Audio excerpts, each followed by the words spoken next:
Hello there, everyone. Welcome to my review/impressions video of the Tekken 8 closed beta test, not to be confused with the closed network test, which was a couple months ago. That was essentially the first beta test, which would make this one the second beta test. And keep in mind that in this video, I am going to be primarily talking about the differences between the last beta to this one, or at least the differences that I could notice myself personally. I tried to look up an actual documentation of all of the changes between the last one and this one, but I couldn't find any actual good documentation. It's just a bunch of things people are saying based on what they could feel. So I am likewise going to just base it on what I could personally notice. But if you don't know anything about the Tekken 8 mechanics, and you don't know how the heat system works or anything like that, I actually suggest you first go watch my closed network test review video, which is on my channel. Naturally, that one's going to be a bit longer than this video, because in that video,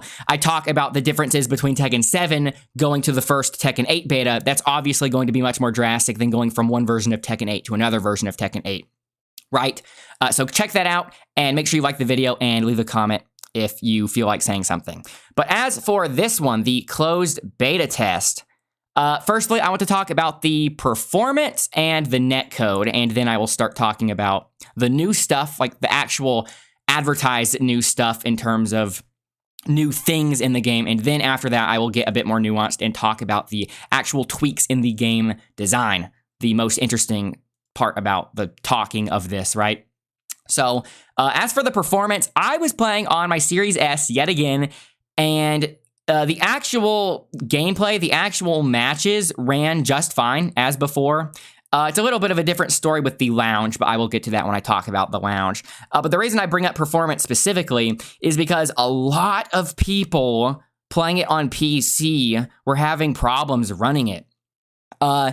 And just like last time, if you are in a match with a PC player, there is an additional indicator on the screen by the connection status showing if the PC is running well or if it's having trouble. And pretty much every single PC player that I ran into at one point in the match, at least at some point in the match, had that indicator showing that their PC was having trouble at some point. And I was watching Lil Majin, and Lil Majin was wanting to play it on his PC, but he couldn't run it with his PC either, so then he had to switch to PlayStation. And I don't explicitly remember this being such a big issue in the last beta, in the closed network test as it's called, but I doubt that the game somehow got less optimized over time. That wouldn't really make sense, right? So maybe people were just more accepting of it last time, but now that there's a second beta, maybe people's expectations were higher because they were expecting them to fix something like that. I do remember that one tweet on Twitter of someone complaining about the game being poorly optimized, and Harada retweeted it and basically said that his PC was trash, right, and was saying to get a better PC. So I'm wondering if, I mean, obviously that's funny regardless, Harada saying that, but I'm starting to wonder if Harada actually doesn't have much ground in saying that when all of these people with really good PC builds, I'm assuming that a lot of these streamers have pretty decent PC builds, right? When even they can't run it. So hopefully the game gets a bit better optimized for PC, or at least add some options to maybe make a lower fidelity mode or something like that. But I didn't have any problems with it on my Series S, right? Which is the funny part. So I know that the game shouldn't actually be that demanding on PCs. Even with how pretty the game looks, it should not be that demanding on PCs. Just because if my Series S can run it perfectly fine at 60 FPS, no problems, then somebody's high-end PC with a 3090 or whatever should be able to run it even more easily than my Series S. Because usually you would expect a Series S version of a game to be even worse than its Series X contemporary and its PC contemporary, right? So I don't need to keep talking about that because you guys have probably seen the effects of the PCs getting slowed down by the game, or the game getting slowed down by PCs not being able to run it, right? But as for the netcode, something that literally will apply to everyone regardless of what system they are playing on, unfortunately, this is pretty much the same as last time, in that it's not very good. The thing with this netcode, yes, it's better than Tekken 7, but it's only a really good connection if you have a 5-bar wired opponent, right? If your opponent is on wired and you have 5 bars, it feels really good. But if there's anything less than that, if the connection is anything worse than a 5-bar wired connection, it gets exponentially worse. And the Wi-Fi matches are not playable, which sounds kind of normal, right? But Street Fighter 6 raised the bar so high, it's crazy because in Street Fighter 6, you can literally accept Wi-Fi matches. And yeah, that's a high bar to beat, but keep in mind, this is a AAA, big budget fighting game by Bandai Namco. Bandai Namco being even bigger than Capcom, so they really have no excuse here. And the netcode is still my biggest complaint about the game. It honestly is the one thing making me debate if I should actually buy the game at launch, because this is going to be a $70 game, and I don't know if I'm fully comfortable forking over $70 for a game that is going to limit me greatly on who I can play with, right? When I could just hop on Street Fighter and play with anybody, not having to worry about that at all. But I'm sure enough people have talked about that already. In terms of the new stuff in the beta test, this time we got the lounge, the definitely not inspired by the Street Fighter Battle Hub, full of the definitely not inspired by Xbox 360 avatars. And honestly speaking, low-key, I was kind of hoping to just play Tekken Ball over the whole weekend, because I know that this is where you play Tekken Ball. There's a little beach area with arcade cabinets there, and those are specifically for the Tekken Ball minigame. And I did not play Tekken at all in between this beta and the last beta. Whereas in the last beta, I started playing Tekken 7 about 2 weeks prior to Tekken 8. So I was able to be somewhat warmed up for Tekken 8, right? So I could sort of hit the ground running to an extent. Whereas this time, there was just so much going on. I wanted to play the Tekken 7. I wanted to play Tekken 7 again leading into this beta so I could once again be warmed up. But I got the Infinity Strash review code from Square Enix, so I was busy covering that game and making a review for that game. Obviously, that had to take priority. So I had to just jump into Tekken 8 absolutely cold. Like I said, I didn't play Tekken at all, or the last time I played Tekken was a couple months ago with the last Tekken 8 beta, right? So knowing that I would be really cold, kind of just wanted to avoid the hassle of having to warm up against randos online, and I just wanted to play Tekken Ball all weekend. But lo and behold, Tekken Ball was not actually available in this beta, so I couldn't actually use it, but Tekken Ball will be there in the full launch. But in terms of what the lounge did have, it did have cabinets in which you could play regular matches against other people, and you could actually continuously rematch them, which is something the last beta did not have. And I would say this actually single-handedly allowed me to have more fun this time around than last time. Because with how big the move lists are on these characters, well, first of all, I barely even know how to play Tekken, right? So already, me just having to fight a rando and just fight for my life against them, I'm barely keeping my head above water, trying to keep up with what these people are knowledge checking me with, right? And especially because of how big the move lists of these characters are, I think you really need more than just a best of 3 to have enough time to adapt to your opponent and experiment on them, test things on them, right? Just to experiment and adapt in the matchup. Because I think it takes more than 3 matches to learn a matchup, right? That's basically what I'm saying. Whereas in this case, with you being able to rematch someone over and over, it actually allows you to learn a matchup and start experimenting with your other moves and so on. So that made the game way more fun for me. It's a little weird. It kind of threw me off because there are some cabinets that behave exactly as I described, like a Street Fighter 6 Battle Hub cabinet in which you just sit down with someone else and you fight them. But there are some other cabinets like this that are conjoined with other cabinets, and it essentially creates a rotating player queue, and I didn't know this at first. So when I was playing with one of my viewers, suddenly, after we had been playing a set with each other, we just got some other person matched against us, and we didn't know what was going on, but we eventually figured out that, oh, it must be that these cabinets are conjoined in a way. And if you only want to do a 1v1 with one other player, then you need to go find one of the solo cabinets. When I say solo cabinet, I mean a single pair of chairs, right?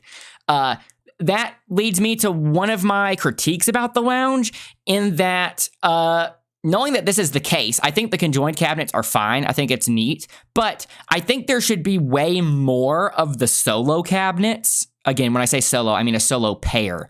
I think there need to be way more of the solo cabinets compared to the conjoined cabinets, because the ratio was really weird. And in a lot of these lobbies, in a lot of these servers, you would walk in there and all of the solo cabinets were taken up, but the conjoined ones were empty. So if you wanted to have a 1v1, you would just sometimes take the conjoined cabinets and hope that nobody else sits down there with you, right?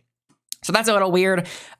So I kind of wish they would add more of the solo cabinets, but part of me thinks that they won't, because these things are literal 3D models that are taking up physical space, physical volume inside of these virtual environments in the lounge. And so if they added more, I'm worried that they think adding more would throw off the feng shui of the room or something.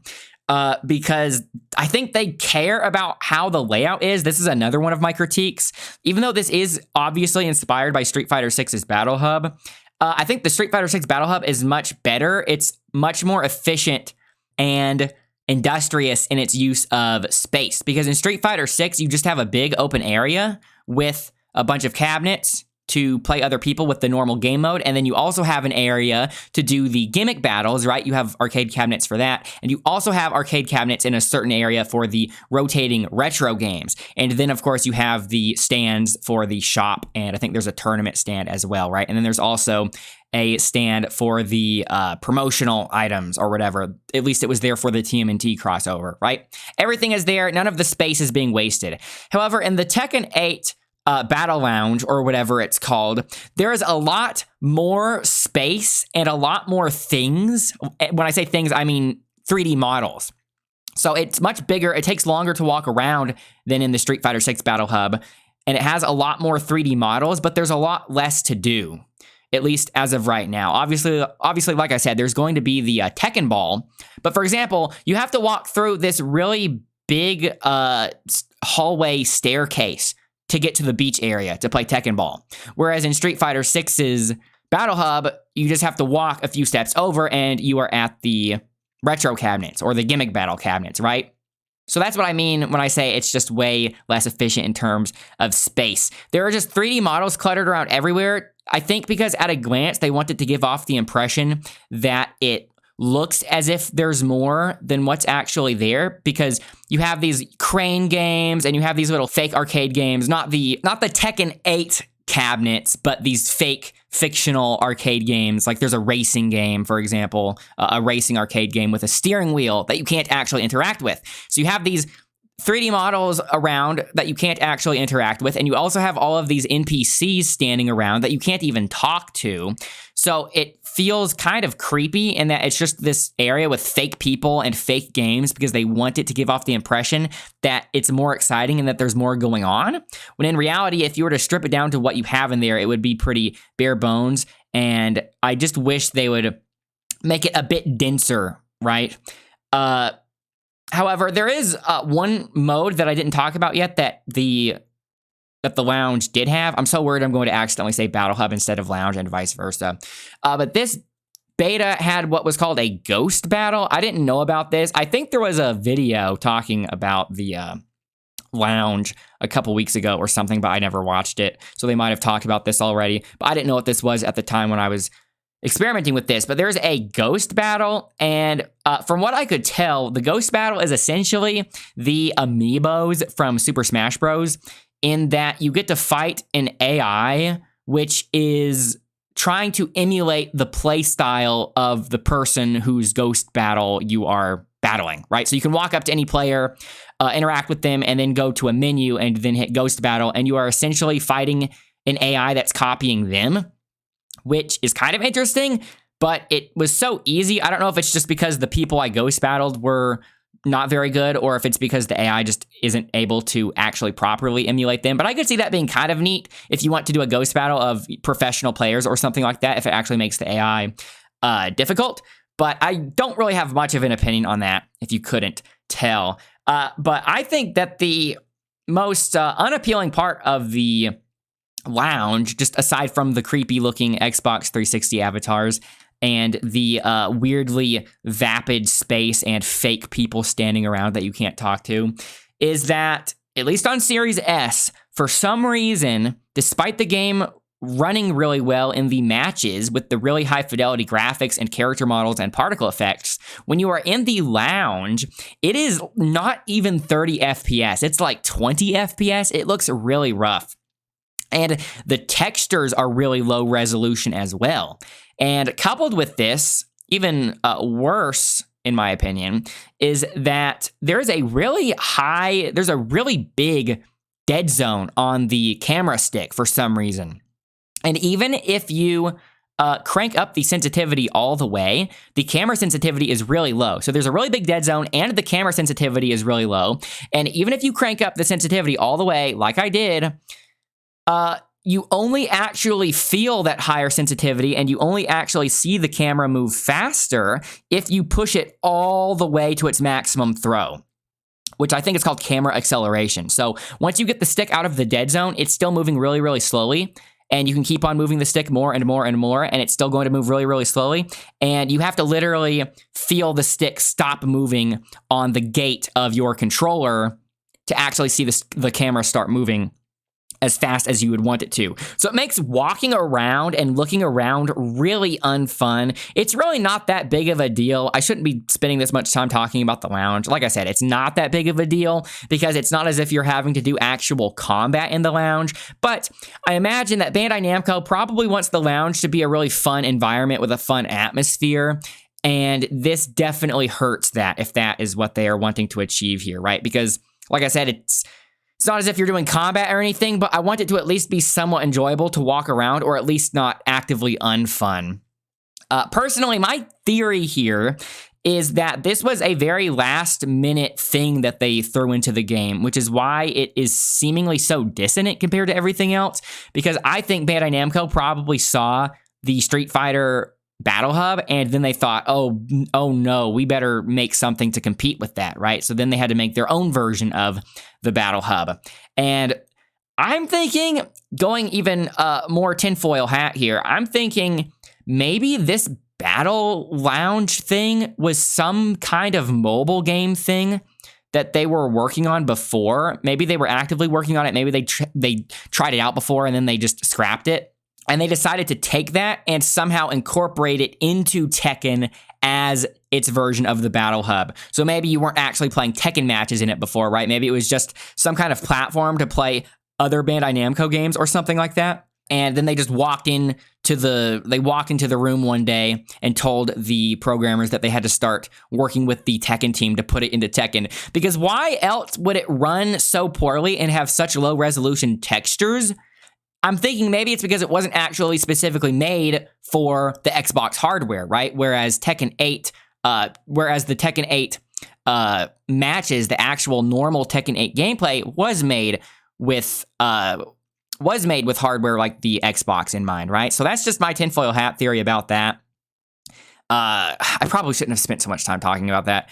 One thing I will give it, though, is that even though the camera movement sucks, and even though it's like 20 FPS, I will say this, something it does better than the Street Fighter 6 Battle Hub, is that in Street Fighter 6's case, even to this day, if I want to use a pad to walk around and then switch to a stick or my snack box whenever I do a match, it's actually not as easy as just turning on the pad and walking around with the pad and then setting the pad down and switching to my stick or snack box when I do a fight. Because it's weird. When I turn on the pad, it lets me do some things with the pad, but not everything, because I think it's treating it like a player 2 or something. Whereas in this game, in Tekken 8, just like the Street Fighter 6 Battle Hub, it's not very fun to walk around in the area on stick or on snack box. It's obviously made with pad, right? But as I'm getting to, in Tekken 8's case, in the lounge, it actually lets you just turn on your pad, and it immediately allows you to start walking around with the pad, and you can do everything with the pad. Seemingly, you can do everything with the pad that you could do on stick if you just turn the pad on while the stick is plugged in. And then, so what I would do is I would walk around with the pad, and then I would sit down at a cabinet, and then I would just turn my pad off and then switch to my snack box, and it would seamlessly work, which is something I've been wanting from Street Fighter, but I don't know if they're ever going to get around to doing it. So that is the one thing I will give the lounge. That is the one thing it is doing better than Street Fighter. Anyway, in terms of the other new stuff in this beta test specifically, aside from the lounge, is that there were new characters and a new stage. The new stage being Azucena's stage, called the Ortiz Farm, if I'm remembering the name correctly, whose music sounds extremely suspiciously similar to a track from God Hand called Sunset Heroes. I kept trying to think when I heard that music, what does this remind me of? And I was thinking Capcom. It sounds like something from Capcom. And I was thinking Mega Man, and then I realized, no, it's not Mega Man. And then it hit me. This sounds exactly like a track from God Hand. Sunset Heroes. You need to go listen to both of them back to back, and you will immediately hear what I'm talking about. Not only are the similar parts of the songs similar in terms of them being pretty much the same collection of notes, but they are also both done in a wind instrument. They are both done in a flute, which makes it even more uncanny. So I really do suspect, I really do wonder if the composer, obviously, you know, maybe they weren't necessarily trying to rip off a God Hand track of all things, but I'm wondering if they heard it before and maybe they were subconsciously influenced, and maybe they were subconsciously thinking of a song they heard before but didn't know they actually heard it before, right? That does happen sometimes. I didn't hear anyone else point it out aside from myself yet, but I'm expecting that eventually somebody more popular than me is going to make this comparison, and then once they do, people will realize how suspicious this seems, and then there might actually be a case. Maybe not an actual legal case, but when I say there will be a case, I mean there are going to be other people besides myself talking about it, right? But anyways, you heard it here first. And as for the new characters, as I alluded, Azucena was one of them, but the other two new characters were Fang and Raven. Fang and Raven, I don't have much of an opinion on because they weren't very popular in this beta test. I fought like maybe just a handful of Fang and Raven together. Definitely less than 5 Raven, definitely less than 5 Fang, right? Or maybe about 5 each. Not that many, not enough to actually have an opinion on them because, like with most of these people I'm fighting online in this game, they just 2-0 me so fast, I don't even know what's going on, right? But as for Azucena, Azucena was actually extremely popular in this beta test. I think she might actually be the most popular character outside of Kazuya. I know that last time they revealed the character popularity, and I'm hoping that they do that again this time so I can see if I'm actually right about that. But Azucena was definitely in the top 3 or top 4 most popular characters, so I actually did fight her enough to get somewhat of an opinion on her, and she is extremely hard to punish, and I can already see it now. She is going to be such a rage-inducing character when this game comes out because she's seemingly really popular, right? And her voice is super annoying, and she has all of these built-in parries, and she's really hard to punish.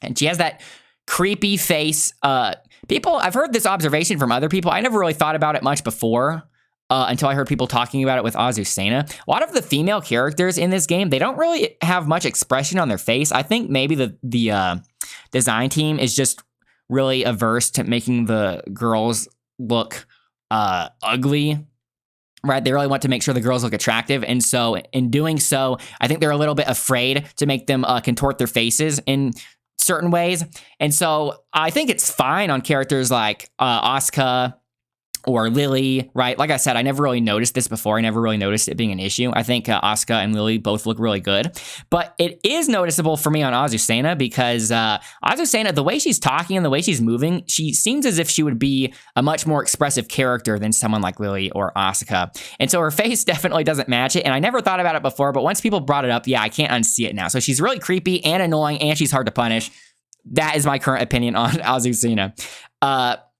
But in terms of the things I really want to talk about, even more so than just there being a new stage and a new characters, is the actual mechanics, the design, right? So again, like I said earlier, I probably didn't explicitly notice everything that was different from the last beta, right? I probably noticed most of the things, but when I noticed said things, I might not have necessarily realized, oh, this was different in the last beta. Because on several things, mechanically speaking, I caught myself asking myself, was this like this in the last beta? I couldn't tell if I was misremembering some things or if they really were different. So in a lot of cases, I just assumed I was misremembering, in which case I might actually be wrong about that. But in terms of some things that actually did seem noticeable, the two things that I actually care about the most here in this case is that the sidestep does seem to be better, which is a really big plus in my book, right? Because if you watched my other video, you'll remember that that was my main critique about not only Tekken 8, but Tekken 7 as well. That was my main reason why I didn't like Tekken as much as something like Virtua Fighter or Dead or Alive or Soul Calibur. I just hated playing a 3D fighting game in which you couldn't reliably sidestep things, right? But it does seem as if the sidestep is better in this game. However, it's possible that the sidestep itself might not necessarily be inherently better, but maybe it's just better indirectly now that some of the characters have been nerfed. So, for example, Kazuya. The reason why I actually noticed that sidestepping was working more in this version of the game is that when I was fighting characters like Kazuya, I actually noticed that I was able to somewhat reliably sidestep some of his things, right? So you could make the conclusion sidestep is better, but you could also make the conclusion, oh, it's just that the tracking on his moves is nerfed, right? If you were to nerf the tracking on every character, then that would essentially be achieving the same result, and I would still like that just as much, right? But it doesn't seem as if every character's tracking is just as bad now, because other characters like Azucena, not only is she really hard to punish, but it seems extremely hard to sidestep her, right? That's part of the reason why it seems so hard to punish her, because even if you sidestep a move, it doesn't really, or even if you call out a move and try to sidestep it, you're not actually going to sidestep it. So, if the sidestepping is actually better, if it really is inherently better, then I give that a thumbs up. And I would still like it to be better. I would still like the sidestep to be as good as something like Virtua Fighter. But even if it's just a little bit better than it was before, that's still some kind of positive. But if that's actually not the case, and it's only better because some characters' tracking is nerfed, but not other characters, then I think every character should have tracking just as poor to make the sidestep more of a universal thing instead of something that you only use in certain matchups, right? So that is still a positive. That's probably the most positive thing I have to say about the actual design changes between the last beta and this one. So I actually have two main things to talk about overall. The two main takeaways I want you to take away from this video is that, one, it seems as if sidestep is better, which I like, and I hope they double down on that more.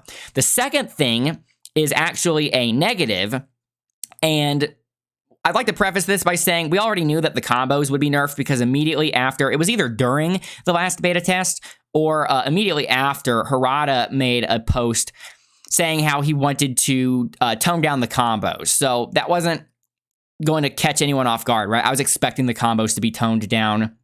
Not that big of a deal. But I think the way in which they did it is very weird because my actual complaint is that now it seems as if there's very little to no reason to ever really use heat in combos anymore. So before, heat was a thing that it was a resource, right? And you had to choose whether you wanted to use it in neutral or you could choose to use it in a combo to get more damage, right? But now they made the scaling after using heat stuff in combos so extreme. It still technically can do you can still technically get more damage in a combo if you do heat stuff, but it's so negligible compared to a version of the combo without any heat stuff. Literally every single time, at least in terms of the combos I found, it never seemed worth it to do heat stuff in a combo unless you just felt like wasting it for fun, right?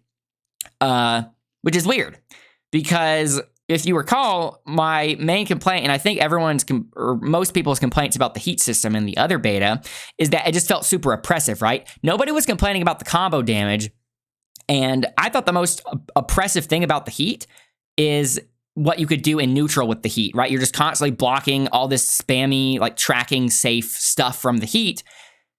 And that was the more annoying part about it, is the neutral. So I'm surprised that instead of nerfing heat in neutral and keeping it the same in combos, they nerfed it in combos but kept it just as obnoxious in neutral. That's really weird, right? So they seem to be focusing on the wrong thing there. And obviously with them making heat pretty pointless in combos, now you don't have to do as much decision making about how you want to use it.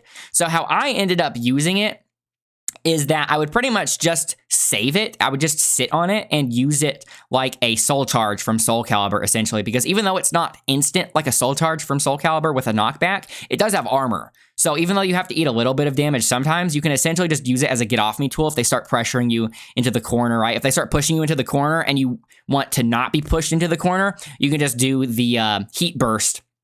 And even if you take a little bit of damage for it, they will either have to block it and it's now your turn, or they will get hit by it and it's now your turn, right? And you're in heat state now. So they're going to have to start respecting you more. Plus, even if you wanted to do heat burst in the middle of a combo, not for damage, but to be in a heat state at the end of the combo, you could literally just finish a normal combo without any heat stuff. And then when you knock them down, you could throw out heat burst, because if they have to wake up into heat burst, they have to block it, right? And you are now plus or safe. I actually don't know if you're plus or safe, but there's no way to punish it, right? So my point is that there's no reason to use heat in the middle of a combo if you just want to be in heat by the end of it, because like I said, you could just throw it out at the end of the combo and you are now in heat, and you got to do a combo without wasting it, right? So those are my main thoughts about the design in general. Sidestep is better, which I love, but now it seems that heat is pointless in combos, so I think they should revert that at least partly. It feels as if they really don't know what they want to do with the heat system. It feels as if maybe they had a vision at first, but then after the feedback from the last beta, it made them get cold feet and they kind of second guessed themselves. And now they're just kind of experimenting with the heat system. And it feels as if they don't have a very strong vision for what it's supposed to be. So I'm really hoping that by the next version of the game, we see a much more solid direction on how the heat is supposed to be used, right? So that's that. Now I want to talk about King in particular, because once again, King is the only character I played. This time I was actually kind of wanting to play Jack as well, especially after seeing the results of that popularity, the popularity results of the last beta test, seeing how unpopular Jack was. I was already kind of interested in Jack with him having Gigas moves, but now knowing how unpopular Jack is, it kind of made me want to play him more, because I'm automatically partial to characters that are unpopular. It just automatically makes me like them more, right? So I was wanting to maybe play a little bit of Jack as well, but I had to stay on King because, once again, I barely know how to play this game, right? I cannot afford to be switching characters because I barely know how to play one character. How am I going to learn a second character over a weekend, right? But I would like to just save Jack, I guess, for when the game actually comes out. If I ever end up buying the game, I can just play Jack then. So I focused on King here. So some things I myself noticed about King. Again, I'm probably not noticing everything. And just knowing human psychology in general, it's probably easier to notice the bad things than notice the good things. So it's possible that some things were buffed that I just didn't notice, but the nerfs were definitely noticeable. So, well, before I talk about the nerfs, first of all, his Korean backdash is still trash. However, as I'm getting somewhat more used to the game, I've noticed that his Jaguar step back is actually pretty good. And now that his Korean backdash is bad, or now that his Korean backdash is still bad, it's trying to make me think of other ways in which I can sort of bait a whiff. And so I started using Jaguar step back a lot more this time around compared to the last beta. And I was actually able to effectively use it to some degree. And that makes me wonder, maybe they made his Korean backdash super bad on purpose because they want you to use his Jaguar step back more, because maybe their vision for King is to make him a character with less orthodox movement, right? And I could get used to that because I'm used to playing characters with really unorthodox movement, like Potemkin in Guilty Gear, right? He doesn't have an air dash and he's super slow, so you have to use a charge move to get around, and you can cancel the charge move, and it's essentially just a movement tool, right? So maybe they wanted people to use Jaguar step more, and maybe that's why they made Korean backdash still bad. So I still don't know how I feel about his Korean backdash being super bad, but my point is that I started realizing the value of Jaguar step because of that. But now, talking about his actual nerfs, no more burning knuckle setups, which is kind of sad because, so first of all, King is still really, really good. King still feels pretty top tier in this game, which is crazy because, again, it seems as if fighting games in general are so scared of having strong grapplers, and King seems to be the only strong grappler ever. Well, maybe that's not the case, but King is by far the strongest grappler I've ever played. And I think that's probably the case for most people. The reason why I didn't say the only strong grapplers is because I was thinking of Anasui in JoJo's All-Star Battle R before Anasui got nerfed, but barely anyone's played that, so I don't really need to bring that up. But King is still very, very good in this game despite the nerf. So I'm not necessarily complaining about him being bad, right? I'm just talking about from an actual game design standpoint. It seems weird that his Burning Knuckle setups are gone because now I don't really know what the point of the move is. And the reason why the setups are gone is because it doesn't hit on the ground anymore.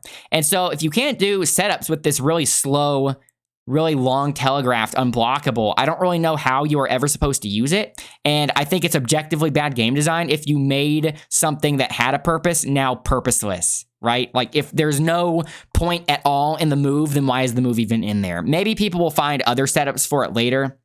Of course, I don't want to jump to conclusions prematurely here, but I'm giving you my impressions based on playing it over a weekend, and that was my impression with Burning Knuckle. So that said that Burning Knuckle is gone. His hop kick is really bad. I'm not talking about his knee that low crushes. I'm talking about his up forward 4. I'm assuming that's what people call hop kicks in this game. His hop kick is really bad now. At least I don't remember it being this bad. So before, if you did down 1+2 to get that really big launcher that you would do on like really big juicy whiff punishes, you would combo into hop kick, right? I think that's also what you would do in Tekken 7. At least I did that. I don't know if it was optimal. But now it takes so long to get off the ground and it feels so lame. And you can't get good combos from it anymore. So I started doing the forward 1+2, the lariat, after that big launcher instead. The issue is that it's a bit harder to manually time, but that's the combo I started doing after that. I think it's weird, though, that they nerfed hop kick particularly. Again, I was expecting them to nerf combos in this game in general. That's no biggie, but the way in which they did it is really weird. Because in other ways that his combo ability is nerfed is that... I don't know if this is because the move takes longer to recover or if it just inflicts less stun or what. But a lot of his combo routes before had 1-2 as a filler, but now a lot of things that you could combo after 1-2 do not actually combo after 1-2 anymore. So you have to just do 1 or you have to do something else, which is weird because 1-2 is such a basic string, right? It seems weird that they nerfed 1-2, but I guess it's because it was such a common combo filler, they thought that nerfing that would pretty much nerf the combos across the board. But more disappointingly than that, I'm not super... I don't feel too strongly one way or another about the 1-2 being nerfed. Something I do feel more strongly about, though, is the fact that a lot of combos from the last beta test in which you could combo from lumbar check into power bomb, you cannot do anymore. You have to do one or the other, and power bomb is objectively better than lumbar check. So a lot of times now, my point is that a lot of times now you just combo straight into power bomb, and lumbar check is much more rare in combos, which I think is really weird because in the character reveal trailer for King, he was literally showcased in this character reveal trailer doing combos that end with lumbar check into power bomb. So that seemed to be an explicitly designed part of his combo routing. And now it seems as if they directly nerfed that on purpose. So now most of the time whenever you get a lumbar check, it's because you failed an instant Shining Wizard input to get the power bomb, instead of it being something you do to make your combo better or better looking, right? Because doing the lumbar check and a power bomb looked so cool, and now you rarely see it. Or at least in terms of the combos I found, right? So that's probably the most disappointing thing about his nerfs, in my opinion. Has nothing to do with the damage, has nothing to do with his viability. It just seems weird that something he was advertised doing is now not as feasible. But some of the other nerfs, his back 3 is now unsafe, which I think is weird, because his back 3, which is his power crush, is one of the few moves in the game that is extremely sidesteppable. So with it being that sidesteppable, I don't know why it needs to be unsafe, because it's a back kick. You'd expect that to push people really far, but that's whatever. Also, I didn't actually remember this, but I heard Lil Majin saying something about this, so this is why I'm assuming this is the case. If I'm wrong, you guys can let me know in the comments, though. But Jaguar Step 3, like hitting 3 in Jaguar Step, gives you a kick. It actually makes you do an extra Jaguar Step and then a kick comes out. That is not an unblockable now, but apparently it was before. And that seems like a really weird thing to make not an unblockable anymore, because the reason I couldn't remember it is because I would pretty much just do the mid or the grab from Jaguar Step. That was pretty much how I used it, right? When I say mid, I mean hitting 2, the mid with him chopping his hand down. But the kick is now a mid. And so it seems kind of pointless now, because why would you want to delay a mid when you could just do the mid that I do? Why would you hit 3 to do a mid that comes out late when you could just hit 2 to do a mid that's early, right? The whole point of 3 being an unblockable before, assuming it was an unblockable, the reason why I would assume it was an unblockable before is that you're doing an extra Jaguar Step, right? So it's about conditioning. If you've conditioned your opponent to block the mid, right? Or if you've conditioned them to duck the grab, they will be sitting there, right? You've conditioned them to be scared and they're sitting there. So then you are at liberty to do an extra Jaguar Step by hitting 3 and then doing the unblockable, and then you'll be hitting them when they're blocking, right? That's the idea. That's how you would threaten the unblockable. But now with it being not an unblockable, it just seems pointless. So again, I really don't like it when you just make something pointless. I'm okay with nerfing things if it gives value to other things, but if you're just nerfing something and it just makes it pointless, that's dumb. And lastly, while I'm talking about the nerfs, relating to the nerfs, this isn't actually a nerf, so I probably should have talked about it when I was mentioning that his Korean backdash was still bad, but I wrote these notes kind of out of order.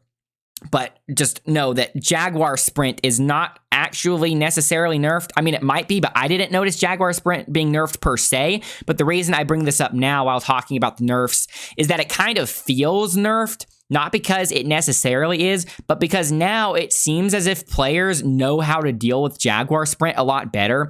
Maybe it's because of the cracked beta, right? Maybe during that crack period, people were getting familiar with how to deal with his knowledge checks, his shenanigans with Jaguar Sprint. But now people are much more keen on how to deal with Jaguar Sprint. So for example, Heat Burst will always stop Jaguar Sprint. So if you have Heat still ready and you don't want to have to guess a mix-up, you can just do Heat Burst. And then when you are in Heat and King comes running at you with Jaguar Sprint, you can use the Heat Smash to beat out Jaguar Sprint. So essentially every round, it starts you with 2 opportunities. It gives you a free 2 free buttons to just ignore having to guess on a mix, right? But then after you are out of Heat and you don't have any way to do any Heat stuff, that is when you actually have to eat the mix up. But usually by then it's near the end of the round anyway, right? So again, I don't think Jaguar Sprint is actually OP. I know a lot of people were complaining about it before being OP. It's not OP, it's just really good. And now that people are having time to learn how to deal with it, it seems much more in line with what I was expecting it to end up being, right? It's still very good, something you have to respect, but just not OP. It's not a free win button.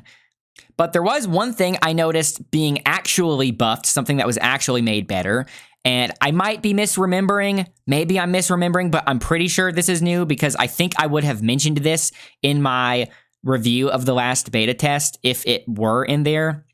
Maybe I did mention it, right? Maybe I should have rewatched my own video before recording this one just to know. But you guys can tell me. But anyway, it is the fact that command grabs have just frames, or some of his command grabs have just frames, like the giant swing, for example. So if you input it as a just frame, you will get a special camera angle. The camera is a bit more cinematic. It gets a little bit more fancy during the just frame. That's how you know you got it. And it does a little bit more damage. Not that much, but still, damage is damage. And I love just frames. And in terms of the throws, I would like to bust a myth that was kind of going around since the last beta test and is still kind of going around even now, even though you can just set it up in the training mode to have a dummy prove it for you. Counter hit throws are techable. They are indeed techable. They are just a lot harder to tech. Maybe it's not humanly realistic to do so reliably, but it is technically possible. So I'm wondering if at a tournament you see someone tech a counter hit throw, if it's going to be considered a really hype moment, right? Probably most of the time it'll be on accident, but even if it's on accident, it'll seem really clutch, right? So I'm really glad that even if they nerf King, I mean, obviously, like I said, he's still really good. He's still probably top tier. But I'm glad that even with them nerfing King, they are still doubling down on making his grapple game more viable. Because as I mentioned in the last video, even though I never got to high level or anything in Tekken, I'm still just a little baby in Tekken. It was kind of not very inspiring to know that King got worse and worse the higher level you get, because then people start passing the knowledge checks and they start breaking every throw, and you have to start doing things other than throws, right? Whereas in this case, it seems as if they want King's throws to be viable at every level, at every skill level of the game, which has me a lot more excited to get good with him, because I know that I will still be able to land certain throws at high level if I land them as a counter hit, right? So I really like that. Even if I don't like how they nerfed him in certain ways, I do like that they are still trying to keep him more of a grappler than he has ever been before. In terms of the other characters, not all of the characters that were popular in the last beta test seemed to be as popular this time. Like, for example, Huarang and Claudio. I fought a lot of them in the last beta test, and they both seemed really, really good in the last beta test, but this time they were really rare. So I don't actually have an opinion on if they were nerfed or buffed or whatever. But Kazuya, aside from King, obviously I could notice the nerfs on King because I played King, but the only other character whose nerfs I actually explicitly noticed was Kazuya, because like I said, I could now start sidestepping a lot of Kazuya things, and he seemed to be doing a lot less damage. So King and Kazuya were definitely nerfed. But in terms of other characters, like the characters that were present in the last beta that I still got to fight a lot of this time, like Asuka and June. Asuka and June still do a ton of damage, so I don't actually know if they were nerfed. They said that they wanted to nerf the combos, right? Maybe they just wanted to nerf the combo length and not necessarily the damage, because Asuka and June still do a ton of damage. And some of the other characters like Lars, Brian, Paul, Jin, Law, they still seem really solid. I don't know if Lars, Brian, Paul, Jin, or Law were specifically buffed or nerfed really hard. And again, this is just my impression based on fighting them. I didn't have a much harder or easier time fighting them this time than I did last time. It seemed about the same, just being on the receiving end of their shenanigans. But anyway, I just felt compelled to record a video regarding my thoughts about this beta test, because I'm now somewhat invested because I made a video on the last one. And with this being the only 3D fighting game on the market now, I'm kind of forced to be invested in it because I don't have anywhere else to go if I want to get my 3D fighting game fix. And also, I've kind of noticed that maybe the Tekken community is a little bit clicky, for lack of a better term. I don't mean this as an insult. I just mean it's kind of natural, because with how much legacy skill is involved in Tekken specifically, it makes sense that a lot of the well-established people in the Tekken community are going to be people that have been in it for a very long time. And if you are someone that's really into Tekken and you want to get an opinion on Tekken, you are going to turn to some of the actual professionals, right, to get an opinion from them, which makes sense. So you could get probably a well-informed opinion from them. But it is true that to an extent, getting opinions from pros, those opinions are going to be much more esoteric, right? Like, for example, I brought this up in the last video. You could make the sidestepping trash. You could make sidestepping absolute dog. And you probably aren't going to hear pros complain about it, because the pros have so much game knowledge and they are going to pass every knowledge check. They could make a trash sidestep work for them, right? So they're not going to notice it as much. But on the learning process of getting to that pro level, that's when you're going to notice a sidestep being bad. So I just thought that my perspective of being someone that's familiar with fighting games in general, but not necessarily Tekken, could be valuable to people that are maybe a bit more casual in terms of Tekken. Like, I'm assuming anybody that's really into Tekken is automatically going to buy Tekken 8 no matter what. And anybody that doesn't care about Tekken isn't going to buy Tekken 8. So I kind of wanted to make a video more so for the people that are kind of in between, for the people that aren't really going to necessarily relate to pros, and they just want to hear an opinion of someone like myself who just wants to know if the game is fun or not, right? So anyway, thanks for watching, everyone. Make sure you leave your comments down below and like the video if you feel so inclined, and bye for now.